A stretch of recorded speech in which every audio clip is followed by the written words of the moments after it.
খাগড়াছড়ি সদর ও গুইমারায় ১৪৪ ধারা ভঙ্গ ও হতাহতের ঘটনায় অজ্ঞাত ব্যক্তিদের আসামি করে ৩টি মামলা করেছে পুলিশ। এদিকে ১৪৪ ধারা জারি থাকলেও অনেকটাই স্বাভাবিক রয়েছে শহর। খাগড়াছড়ি থেকে ঢাকা ও চট্টগ্রাম সড়ক ছাড়াও জেলার অভ্যন্তরীণ সড়কে বুধবার সকাল থেকে যানবাহন চলাচল করছে। খাগড়াছড়ি শহরের সকল দোকানপাট খোলা রয়েছে, তবে মানুষের জানমালের নিরাপত্তায় শহরের বিভিন্ন পয়েন্টে মোতায়েন রয়েছে সেনাবাহিনী, বিজিবি ও আর্মড পুলিশ। এছাড়া খাগড়াছড়ি জেলা সদরে মোতায়েন রয়েছে ১০ প্ল্যাটুন বিজিবি। আগের মতোই সাপ্তাহিক হাটের দিন খাগড়াছড়ি বাজার পাহাড়ি বাঙালির মিলন মেলায় পরিণত হয়েছে। এই সম্প্রীতির মেলবন্ধনে খুশি পাহাড়ি বাঙালি ক্রেতা বিক্রেতারা।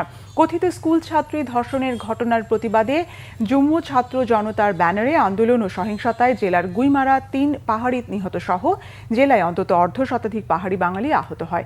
এর মধ্যে একজন মেজর সহ সেনাবাহিনীর ১৬ সদস্য ও ওসি সহ ৬ পুলিশ সদস্য রয়েছে। জম্মু ছাত্র জনতার মিডিয়া উইং তাদের সড়ক অবরোধ গত মঙ্গলবার রাত থেকে আগামী ৫ অক্টোবর পর্যন্ত স্থগিত করে।